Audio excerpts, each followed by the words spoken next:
Hello and welcome to the in-news series of Drishti IAS. I am Pooja, and in this segment today, we are going to discuss about why India has received a waiver from any sort of sanction under CAATSA. Now, this topic is extremely important from the perspective of prelims. We will talk about the prelims focus itself in the segment and from the perspective of mains as well. So, look at the various topics that we are going to cover under it, from the news to CAATSA. Why has India been exempted from it? What is the role of this particular CAATSA in countering America's adversaries and the impacts that India can expect? Now, some people or analysts, as I can put it, they are saying that more than India, US is tend to get any sort of benefits from exemption of India under CAATSA. So, why is India important to the United States? In conclusion, we will try to sum up the entire segment, and also a prelims based question has been introduced for you to answer. As I told you, what is supposed to be prelims focus? Prelims focus will be CAATSA, of course, S-400 Triumph surface to surface missile, which India has procured from Russia and actually is in the process of procuring from Russia. Important data, if any, if you might find any data very important, that can also be asked in the prelims examination, and from the perspective of mains as well. If you write data, those give you very good marks. Okay. And from the perspective of mains examination, from GS mains paper 2 perception, we have to cover it in international relations, agreements and important terms that are actually having a geopolitical impact on the entire world, also impacting India. India is so much intertwined into today's world. It is so much put on the map in today's world that anything can impact India. So GS mains paper 3, of course, security and terrorism is the main focus over here from the perspective of mains examination. So what is the news? US has exempted India from CAATSA. What is CAATSA? Now, CAATSA is a short form for countering America's adversaries through Sanctions Act. Okay. So C for countering America's adversary through Sanctions Act.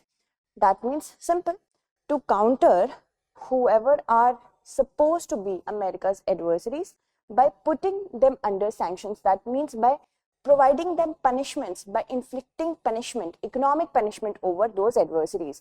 Okay. And if we talk about CAATSA, it came into being in 2017 under Donald Trump era itself. Donald Trump, however, was not happy with the act, saying that it is fundamentally flawed, but it came into being under his tenure only. Now, the aim is to punish countries which have deep engagements with countries such as Russia first, second North Korea, and then Iran. Learn the name of these three countries very well. And the sanctions are not military sanctions, they are not political sanctions, but they are economic sanctions. This is what has America learned throughout its history of rise, that if you're economically powerful, then everything else follows. And that is why economics has been the main strike for America under any circumstances. Look at the Russian-Ukraine war. And significant, now here, the one thing that is very open to interpretation is the usage of the term significant transaction. What is significant transaction? That is to be decided as it is an open-ended term. It is very subjective. So once America decides that what is significant transaction, then only it will be able to put any sort of sanctions with Russian intelligence and military agents. So if any country has significant transaction with Russian agencies, intelligence and military agencies, then sanctions can occur for that country. And there are minimum 5 kinds of sanctions. More than 5 can occur, but minimum is 5.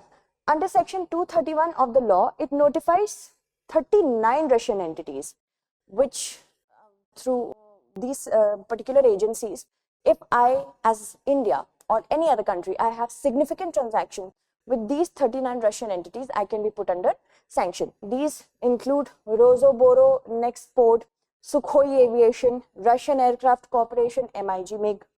Transactions with whom could invite sanctions: Almaz Anti-Air and Space Defense Corporation, JSC, which is manufacturing the S-400 Triumph, is also under the list. Now, very importantly, we have to understand the reasons for it. Why was it brought into being? To punish Russia for the annexation of Crimea in 2014, this was brought into force. Now it gained more acceleration in the year 2016 when Russia was allegedly having you can say a collusion with the Donald Trump administration for making him win the election in the US. Okay, and of course the role in Syrian war was also one of the reasons. And the former US President Donald Trump said that it is seriously flawed, the act is seriously flawed. And France and Germany, when of course before Russia-Ukraine war, when these countries had great transactions, significant transactions with Russia, they also said that they're not happy with the act because it is kind of a territorial overreach. US is not into Europe, right?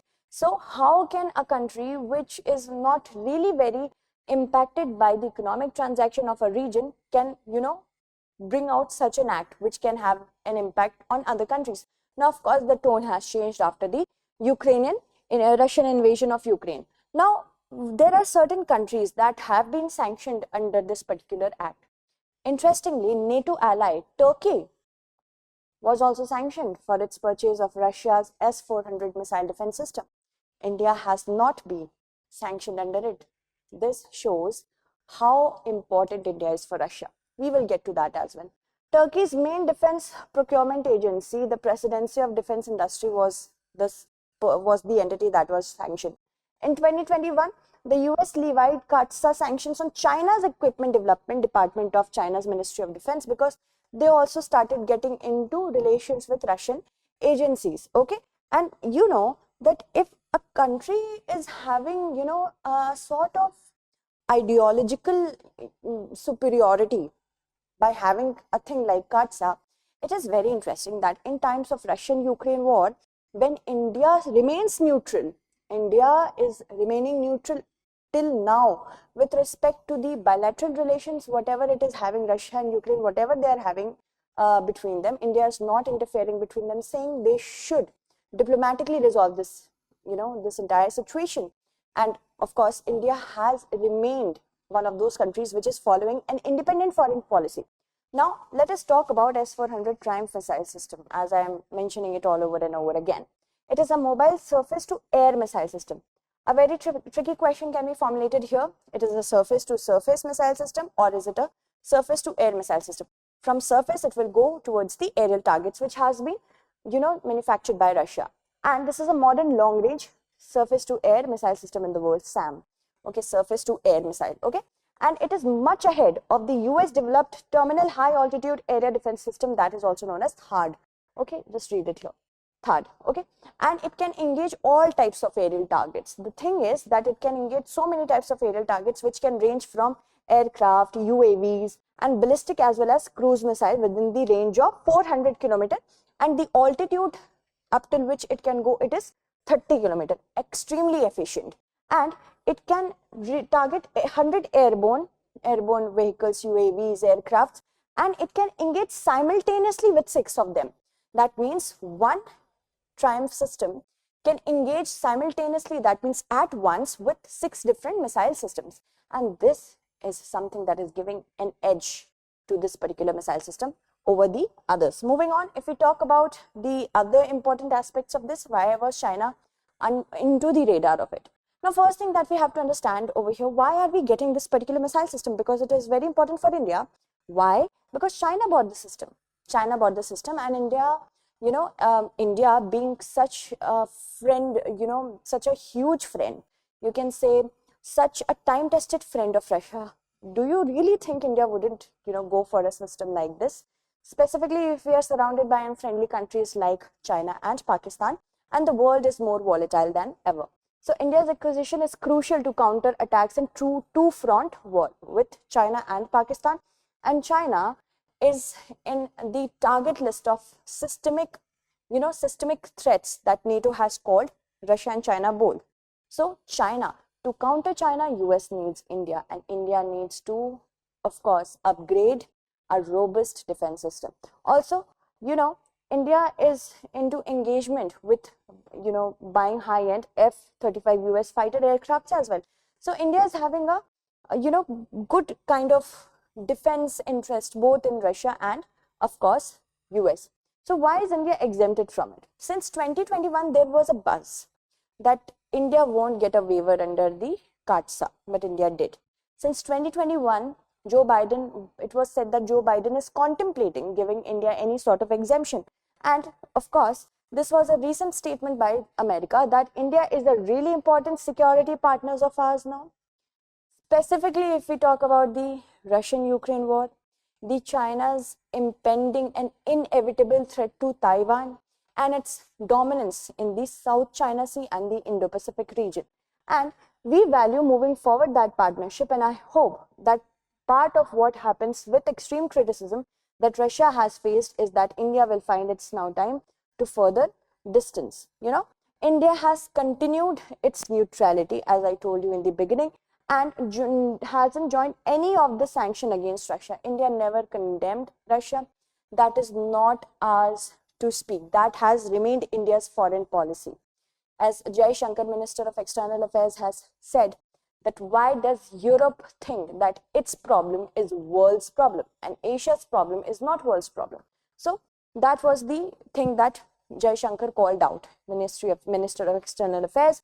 India has always pursued an independent foreign policy. India will always remain attached to its non-aligned policy. India will always, first of all, think of its own interest first, then will get into any other person's interest, any other country's interest. As in international relations, we say friends are not permanent in international relations, but interests are what are permanent. So in October 2021, senators and India caucus co-chairs Mark Warner and John Cornyn, they wrote to Biden asking him not to sanction India. Apart from these senators, many other senators also joined the cause. So we strongly encourage you, that is Joe Biden administration, to grant a CAATSA waiver to India for its planned purchase of S-400 Triumph surface-to-air missile system. Of course, US will only waive off any sort of sanctions when its own interest is on the highest pedestal. Okay, there is one thing that we must all know about America, we all have known about America, that US, as like any country, puts its own interest first. Now, circumventing CAATSA is not such a huge surprise to any of the big and critical analysts of the world. Now, Stimson Center has said 86% of the equipment, weapons and platform currently in military service in India are of Russian origin. Impact of any sort of waiver will also get into the future contracts or the contracts we have already entered into with Russia with respect to our defense system, such as MiG-29 and Sukhoi-30 Mk1 fighter aircraft from Russia that India has already, had a contract with for $2.4 million. Apart from that, AK-203 rifle contract is also there, and 200 Ka-260 utility helicopter supplies have also been, promised by Russia to India. So these are the other facets on which the impact is going to be. Now, why is India so important to America? Biggest reason, China. In the geopolitical, strategically thought out scenario, China. Because it is emerging as a threat not only to the Indo-Pacific but the entire world right now. The way it is flexing its muscles in the South China Sea and the Indo-Pacific is so worrying that we have an informal grouping by the name of Quad, another grouping by the name of AUKUS between UK, Australia and the US, so that the countries which are having their tenacity in the Indo-Pacific, they are strengthened, right? So Chinese threat is like People's Liberation Army Navy. It outnumbers Navy forces of the world because it has 355 ships, 145 of which are major combatants. Apart from that, 6 nuclear-powered ballistic missile submarines, which give an edge over the other sort of conventional submarines. It is, when in attack and defense mode, it can do wonders for any army, any navy. 6 nuclear-powered attack submarines, 46 diesel-powered attack submarines. This is the data as of 2020. Moving on. Now, China already has a military base in Djibouti in East Africa, and that is a manifestation of the aspirations of China, that where it wants to expand. Apart from Djibouti, it does not have any major export, any other major port, not export, major port any in the country, but it wants to have a port in Pakistan as well, in Myanmar as well, in Sri Lanka, Maldives, anywhere it can, have a power to encircle India, string of pearls. And it also has the power to conduct long-range land strikes with cruise missiles fired from submarines and surface ships. Indian Ocean region is very vulnerable right now. It is very important to the world right now. Why? Because 75% of the world trade passes through maritime routes in the Indian Ocean region. If China gets all powerful in this region, it can use and deploy its resources in choke points and harass the world. With respect to trade, trade can come to a halt. The US wants India to act as an alternate pole in the South Asia. South Asia needs a balancing power. India is the only candidate which is fitting the criteria of the US, and of course the Quad and the I2U2. India, Israel, UAE, US. These are certain, you can say, these are the manifestations that have been institutionalized, the aspirations which have been institutionalized in the form of groupings to counter China. Moving on, if we talk about the conclusion, now with respect to US defense trade, India and US, US defense sales to India have reached up to $20 billion recently. And other important agencies of the US include Lockheed, Boeing. They have also begun to have joint ventures with arms production with major Indian companies like Tata and Mahindra. So India has defense relations, which is of course in the interest of India from the perspective of both USA and Russia. And India needs the waiver, of course, to arm itself against unfriendly neighbors such as China and the region of Pakistan. And now volatility in Afghanistan will also have a proliferating impact on the overall region. Okay, so this is kind of a benevolent, you can say, a benevolent act done by the US in its own favor and of course in India's favor. Right, so let us look at our question. With respect to CAATSA, consider the following statements. Its aim is to punish countries having deep engagements with Russia, North Korea and China. No country as of yet has been sanctioned under it. We have to select the correct statement or statements. That's it. Thank you so much for watching. Be engaged.